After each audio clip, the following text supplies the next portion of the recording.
بسم اللہ الرحمن الرحیم۔ شب معراج حضرت محمد مصطفیٰ صلی اللہ علیہ وآلہ وسلم کے معراج کا واقعہ تو آپ نے سنا ہوگا اور آپ اس واقعے سے بخوبی واقف ہوں گے، لیکن کیا آپ یہ جانتے ہیں کہ جب حضرت محمد مصطفیٰ صلی اللہ علیہ وآلہ وسلم شب معراج پر گئے تو انہوں نے وہاں کیا کیا دیکھا تھا اور کن کن شخصیات سے آپ نے ملاقات کی تھی؟ حضرت محمد مصطفیٰ صلی اللہ علیہ وآلہ وسلم نے جنت کی سیر کی تھی اور جنت میں کیا کیا دیکھا تھا، لیکن حضرت محمد صلی اللہ علیہ وآلہ وسلم نے معراج کے موقع پر دوزخ کی بھی سیر کی تھی اور وہاں پر کیا کیا دیکھا تھا۔ تو حضرت محمد مصطفیٰ صلی اللہ علیہ وآلہ وسلم کی معراج کا واقعے کے بارے میں آپ کو تفصیل سے بتاؤں گی، لہٰذا آپ ویڈیو کو سکپ نہیں کرنا اور آخر تک دیکھنا ہے۔ شب معراج حضرت محمد صلی اللہ علیہ وسلم کی زندگی میں ان واقعات میں سے ہے جن کو سب سے زیادہ شہرت حاصل ہے۔ عام روایات کے مطابق واقعہ ہجرت سے 1 سال پہلے 27 رجب کی شام کو پیش آیا۔ اس کا ذکر قرآن مجید میں بھی ہے اور احادیث میں بھی۔ قرآن پاک میں اس بارے میں واضح طور پر ارشاد فرمایا گیا ہے کہ واقعہ معراج کس وجہ سے ہوئی تھی اور اللہ تعالیٰ نے اپنے حبیب کو اپنے پاس کیوں بلایا تھا، کہ اللہ تعالیٰ نے اپنے حبیب کو آخر کیا ہدایت دی تھی۔ حدیث یہ بتاتی ہے کہ معراج کس طرح ہوئی اور اس سفر میں کیا کیا واقعات پیش آئے۔ ماہ رجب کی 27ویں رات اللہ تعالیٰ کے حکم سے حضرت جبرائیل علیہ السلام نورانی مخلوق کی جھرمٹ میں جنتی براق لیے آسمان کی بلندیوں سے اتر کر حضرت ام ہانی اللہ تعالیٰ عنہا کے گھر تشریف لاتے ہیں، جہاں پر حضرت محمد مصطفیٰ صلی اللہ علیہ وآلہ وسلم سو رہے ہیں، آنکھیں بند کیے، دل بیدار کیے، آرام فرما رہے ہیں۔ حضرت جبرائیل امی ہاتھ باندھ کر کھڑے ہیں اور سوچ رہے ہیں کہ اگر آواز دے کر جگایا تو آپ صلی اللہ علیہ وآلہ وسلم کی بے ادبی ہو جائے گی، تو فکر مند تھے کہ کیسے آپ کو جگایا جائے، کہ جنت کے دولہے کو کیسے بیدار کیا جائے۔ تو اسی وقت حضرت جبرائیل علیہ السلام کو اللہ تعالیٰ کی طرف سے پیغام ملتا ہے کہ اے جبرائیل، میرے پیغمبر کو، میرے محبوب کے قدموں کو اپنے لبوں سے چوم لے، تیرے ہونٹوں کی ٹھنڈک سے میرے محبوب کی آنکھ کھل جائے گی، تجھ کو میں نے اسی دن کے واسطے کافور سے پیدا کیا ہے۔ حکم سنتے ہی جبرائیل علیہ السلام آگے بڑھے، اپنے کافوری ہونٹ محبوب دو عالم حضرت محمد مصطفیٰ صلی اللہ علیہ وآلہ وسلم قدموں سے مس کر دیے۔ حضرت جبرائیل علیہ السلام کی ہونٹوں کی ٹھنڈک کو محسوس کرتے ہوئے کی ٹھنڈک سے حضرت محمد مصطفیٰ صلی اللہ علیہ وآلہ وسلم بیدار ہوتے ہیں اور پوچھتے ہیں کہ اے جبرائیل کیسے آنا ہوا؟ تو جبرائیل عرض کرتے ہیں کہ یا رسول اللہ صلی اللہ علیہ وآلہ وسلم، اللہ تعالیٰ آپ کی ملاقات کا مشتاق ہے۔ اس کے بعد آپ صلی اللہ علیہ وآلہ وسلم کو ایک سواری کے لیے جس کا رنگ سفید اور اس کا قد خچر سے کچھ چھوٹا تھا اور برقی رفتار سے تیز چلتا تھا اور اسی مناسبت سے اس کا نام براق تھا، اور آپ صلی اللہ علیہ وآلہ وسلم اس پر سوار ہوئے اور حضرت جبرائیل علیہ السلام کے ساتھ چلے، اور پہلی منزل پہ جب پہنچے، پہلی منزل آپ کی مدینہ تھی، جہاں پہنچ کر آپ صلی اللہ علیہ وآلہ وسلم نے وہاں پہنچ کر نماز پڑھی۔ تو جبرائیل علیہ السلام نے کہا کہ آپ صلی اللہ علیہ وسلم اس جگہ پر ہجرت کر کے آئیں گے۔ دوسری منزل طور سینا تھی، جہاں پر حضرت موسیٰ علیہ السلام اللہ تعالیٰ سے ہم کلام ہوئے تھے۔ تیسری منزل بیت الحم کی تھی، جہاں حضرت عیسیٰ علیہ السلام پیدا ہوئے۔ چوتھی منزل بیت المقدس تھی، جہاں براق کا سفر ختم ہوا۔ بیت المقدس پہنچ کر حضرت محمد صلی اللہ علیہ وآلہ وسلم براق سے اتر گئے اور اسے اسی مقام پر باندھ دیا جہاں انبیاء علیہ السلام اپنی سواری کو باندھا کرتے تھے۔ اس کے بعد ہیکل سلیمانی میں داخل ہوئے اور وہاں پر وہ سارے پیغمبروں کو موجود پایا جو کہ ابتدا ہی سے اب تک آ چکے تھے اور اس کے بعد اس وقت تک دنیا میں پیدا ہوئے تھے۔ آپ صلی اللہ علیہ وآلہ وسلم کے پہنچتے ہی نماز کے لیے صف باندھی گئی اور آپ نے نماز پڑھائی۔ پھر آپ صلی اللہ علیہ وآلہ وسلم کے سامنے 3 پیالے پیش کیے گئے، ایک پیالے میں پانی، دوسرے پیالے میں دودھ اور تیسرے پیالے میں شراب تھی۔ تو آپ صلی اللہ علیہ وآلہ وسلم نے دودھ کا پیالہ اٹھا لیا تو حضرت جبرائیل علیہ السلام نے آپ صلی اللہ علیہ وآلہ وسلم کو مبارکباد دی۔ آپ صلی اللہ علیہ وآلہ وسلم فطرت کی راہ پا گئے۔ پھر آپ صلی اللہ علیہ وآلہ وسلم کے سامنے ایک سیڑھی پیش کی گئی، اس سیڑھی کے رستے پھر جبرائیل علیہ السلام اس کے رستے آپ صلی اللہ علیہ وآلہ وسلم کو آسمان کی طرف لے چلے۔ عربی زبان میں سیڑھی کو معراج کہتے ہیں، تو اسی مناسبت سے سارا واقعہ معراج کے نام سے مشہور ہے۔ جب آپ صلی اللہ علیہ وآلہ وسلم پہلے آسمان پر پہنچے تو دروازہ بند تھا، تو حضرت جبرائیل علیہ السلام نے اپنا نام بتایا تو انہوں نے پوچھا جبرائیل علیہ السلام تمہارے ساتھ کون ہے؟ تو جبرائیل علیہ السلام نے کہا میرے ساتھ حضرت محمد مصطفیٰ صلی اللہ علیہ وآلہ وسلم ہے۔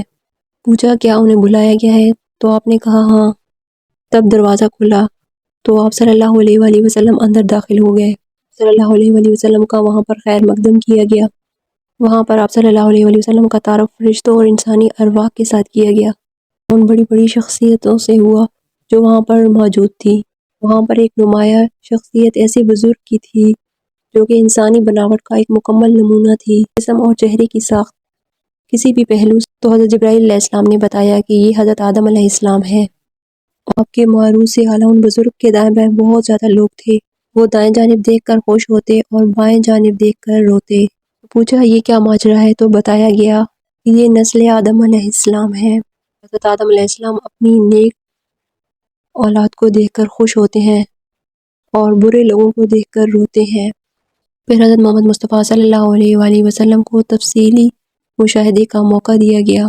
ایک جگہ آپ نے دیکھا کہ کچھ لوگ کھیتی کاٹ رہے ہیں۔ جتنی زیادہ وہ کھیت کاٹتے ہیں اتنی زیادہ بڑھتی چلی جاتی ہے۔ تو پوچھا گیا یہ کون لوگ ہیں؟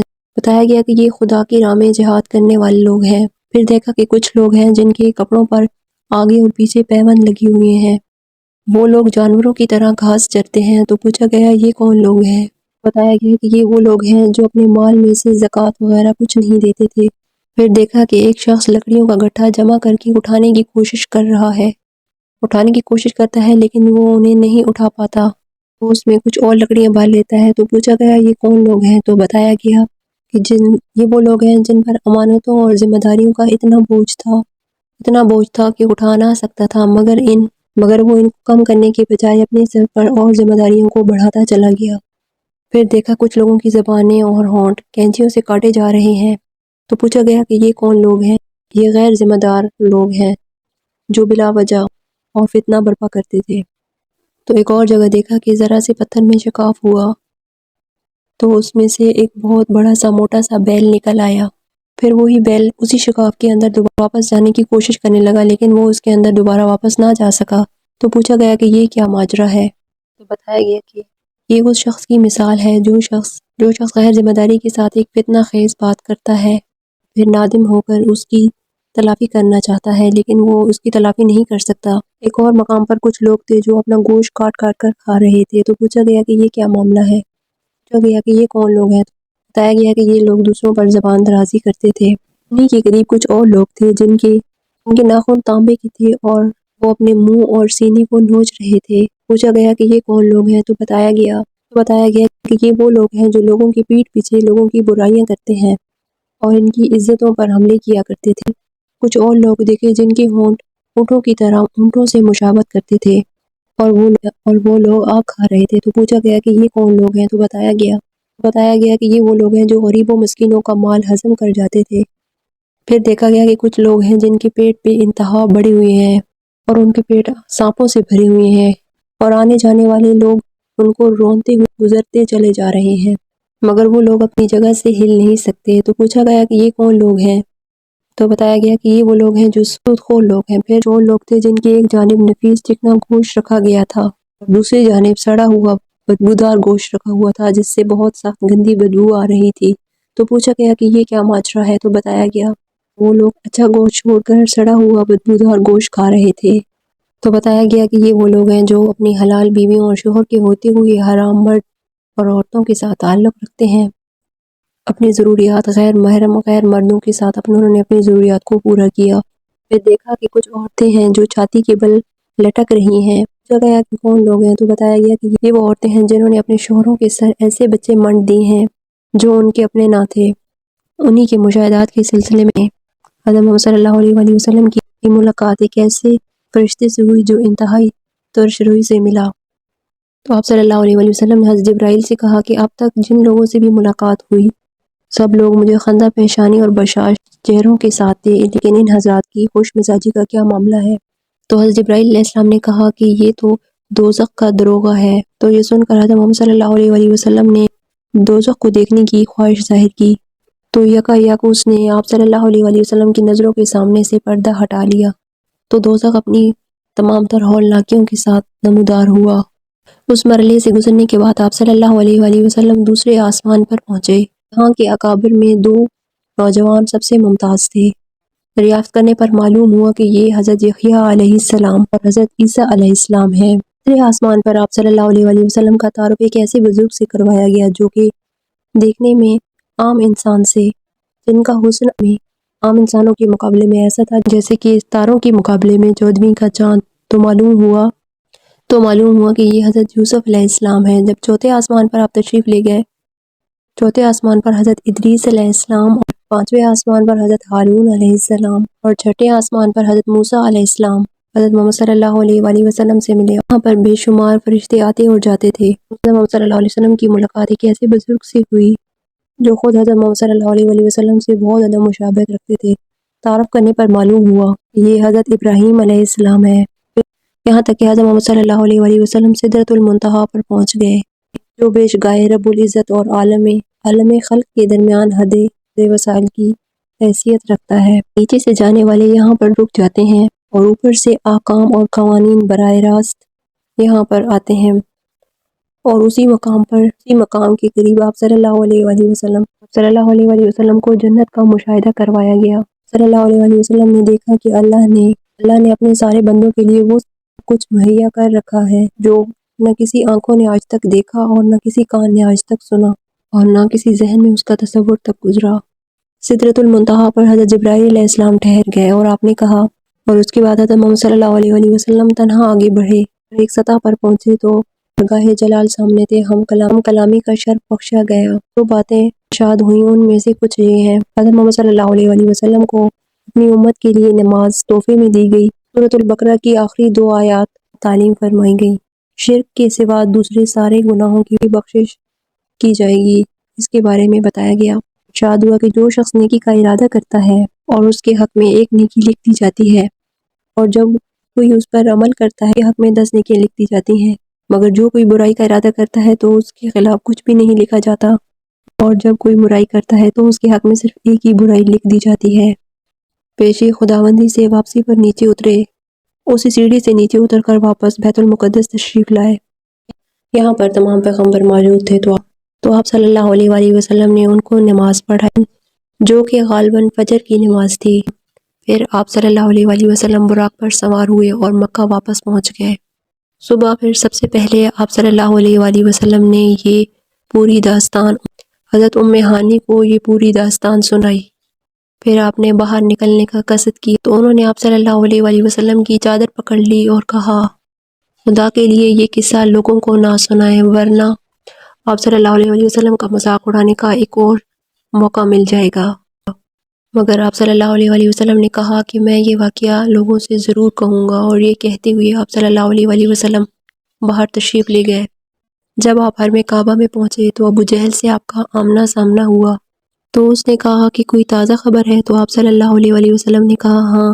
تو پوچھا کیا؟ تو آپ صلی اللہ علیہ وآلہ وسلم نے ارشاد فرمایا کہ میں آج کی رات بیت المقدس گیا تھا۔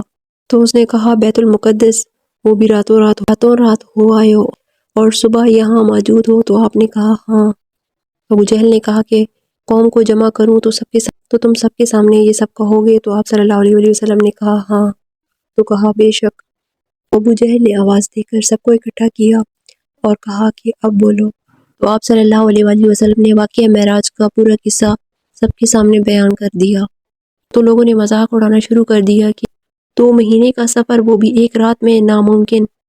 تو لوگ کہنے لگے کہ پہلے تو شک تھا لیکن اب یقین ہو گیا ہے، تم دیوانے ہو گئے ہو۔ یہ خبر تمام مکہ میں پھیل گئی، بہت سے مسلمان اس کو سن کر اسلام سے پھر گئے۔ پھر جن لوگوں کو بیت المقدس دیکھا ہوا تھا تو انہوں نے آپ صلی اللہ علیہ وآلہ وسلم سے کہا کہ بیت المقدس کا نقشہ بیان کریں۔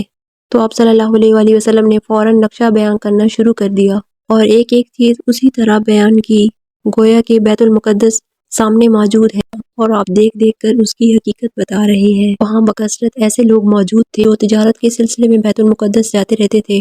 جو نقشہ بتایا ہے وہ بالکل صحیح ہے۔ تو اب لوگ آپ صلی اللہ علیہ وآلہ وسلم کی بیان کی صحت کا مزید جائزہ لینے لگے۔ فرمایا میں جاتے ہوئے فلاں مقام سے فلاں قافلے پر سے گزرا جس کے ساتھ یہ سامان تھا، ایک اونٹ فلاں وادی کی طرف بھاگ نکلا۔ میں نے قافلے والوں کو اس کا پتہ دیا اور واپسی میں وادی میں فلاں قبیلے کا قافلہ مجھے ملا اور وہ سب لوگ سو رہے تھے، اور میں نے ان کے برتن میں سے پانی پیا۔ بات کی علامت میں نے چھوڑ دی اور اس بات کی علامت چھوڑ دی کہ اس سے پانی پیا گیا ہے۔ اور ایسے ہی کچھ اور عطے پتے حضرت محمد صلی اللہ علیہ وآلہ وسلم نے دیے اور پھر انہی آنے والے کافروں میں سے اس بات کی تصدیق ہو گئی۔ پھر اسی طرح سے تمام لوگوں کی زبانیں بند ہو گئیں اور پھر سب لوگ یہی سوچتے رہے کہ یہ سب کیسے ہو سکتا ہے، اور آج بھی بہت سے لوگ یہ سوچ رہے ہیں کہ یہ واقعہ معراج کیسے ہوا۔